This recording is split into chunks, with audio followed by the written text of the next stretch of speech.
Om Namo Venkatesaya. Welcome to my YouTube channel.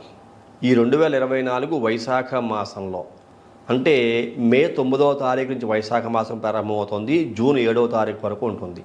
ఈ వైశాఖ మాసంలో ఆశ్లేష, జ్యేష్ఠ, రేవతి ఈ నక్షత్రాల వాళ్ళకి రవి యొక్క ఆధిపత్యంతో బలాన్ని పొందబోతున్నారు అని చెప్పుకోవచ్చు. ఈ 3 నక్షత్రాల వారు ఆశ్లేష నక్షత్రం కర్కాటక రాశిలో ఉంటుంది, జ్యేష్ఠ నక్షత్రం వృశ్చిక రాశిలో ఉంటుంది, రేవతి నక్షత్రం మీనరాశిలో ఉంటుంది.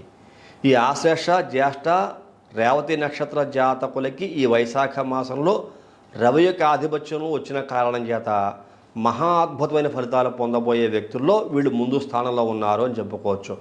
ముఖ్యంగా ఉద్యోగపరంగా లాభాలు పొందే అవకాశం కనపడుతుంది. నూతన ఉద్యోగ ప్రాప్తి అంటాం. నిరుద్యోగులు ఏదైనా ఉద్యోగం కోసం కనుక ప్రయత్నం చేస్తే చాలా ఎక్కువ శాతం ఉద్యోగం వచ్చే అవకాశం కనపడుతోంది. ఏదో ఒక ఉద్యోగం వచ్చే అవకాశం కనపడుతోంది. అలాగే ప్రమోషన్స్ కోసం ప్రయత్నం చేసే వ్యక్తులు ప్రమోషన్స్ పొందే అవకాశం కనపడుతోంది. కాకపోతే ఒక విషయం గుర్తుంచుకోవాలి, రవి సంచారం ఈ 3 నక్షత్రాల వారికి కూడా తొందరపాటుతనాన్ని ఇస్తుంది, పని ఒత్తిడిని పెంచుతుంది. ఏదో తెలియని తొందరపాటుతనం మిమ్మల్ని ఆవహిస్తుంది, మీలో ప్రవేశిస్తుంది.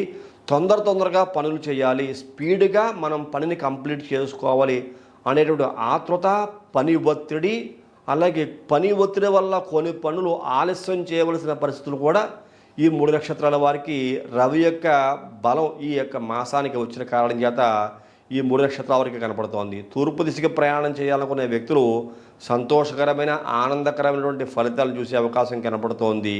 ముఖ్యంగా ఆరోగ్యపరంగా చూసుకుంటే హెడేక్ అంటాం, శిరోవేదన పెరిగే అవకాశం కనబడుతోంది. కాబట్టి ఇది సమ్మర్ సీజన్ కూడా కాబట్టి మన ప్రాంతంలోనూ శిరోవేదనతో బాధపడే వ్యక్తులు ఆరోగ్యపరంగా జాగ్రత్తలు తీసుకోండి.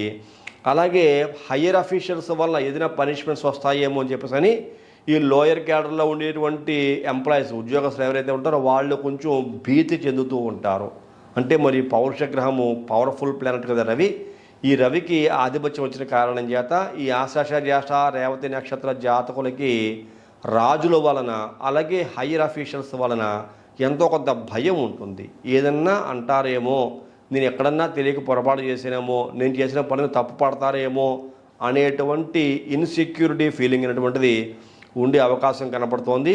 కొన్ని సందర్భాల్లో మీరు హై ఎక్స్పెక్టేషన్స్ పెట్టుకుంటారు. కొన్ని సందర్భాల్లో కొన్ని పనులు ఎందు అంటే చిన్న ఉద్యోగం చేస్తున్న పెద్ద వ్యక్తి వల్ల నాకు మేలు కలుగుతుంది, ఆ వ్యక్తి వల్ల నేను ఎంతో ఉన్నతమైన స్థానానికి వెళ్ళిపోవచ్చు అనే ఎక్స్పెక్టేషన్స్ పెట్టుకుంటారు.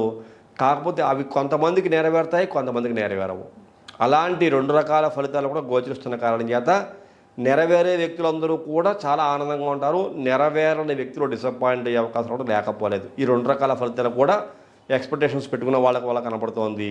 ఎవరికైతే మీరు ఎక్స్పెక్ట్ చేసుకున్న పని మీ హైయర్ అఫీషియల్స్ వల్ల అవ్వవో నిరుత్సాహపడతారు, కోపం వస్తుంది వాళ్ళ మీద, నిస్సహాయ స్థితిలోకి వెళ్ళిపోతారు. హెల్త్ వైజ్ కొంచెం సిక్ అయ్యే అవకాశం కనపడుతోంది.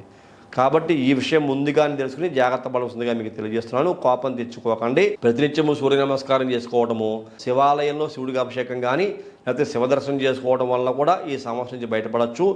ఏది ఏమైనా ఓవరాల్గా రవి అంటే కనుక పొలిటికల్గా ఉండేటువంటి ప్రెజర్స్ ఇవి కొద్దిగా ఈ ఆశ్లేష, జ్యేష్ఠ, రేవతి నక్షత్ర జాతకులు ఫేస్ చేస్తారు.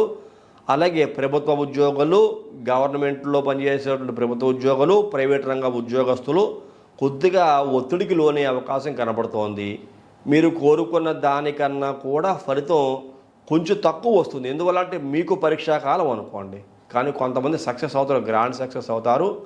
హెల్త్ జాగ్రత్తగా ఉండవలసిందిగా ఈ నక్షత్ర జాతకులకి మరొకసారి తెలియజేస్తూ, ఈ సూర్య నమస్కారం చేసుకోవడము, శివారాధన చేసుకోవడము, ఈ నక్షత్రాలు వచ్చినప్పుడు గోధుమలు దానం చేయటం వల్ల కూడా రవి ద్వారా ఏర్పడబోయేటువంటి దోషాలు ఇందాక నేను చెప్పిన ఈ రాశులలో ఉండే వ్యక్తులకి ఉంటుంది సమాజం తెలియజేస్తూ తదుపరి వచ్చే కార్యక్రమంలో మరిన్ని ఆసక్తికర విషయాలు తెలియజేసుకుందాం. అంతవరకు సెలవు, నమస్కారం.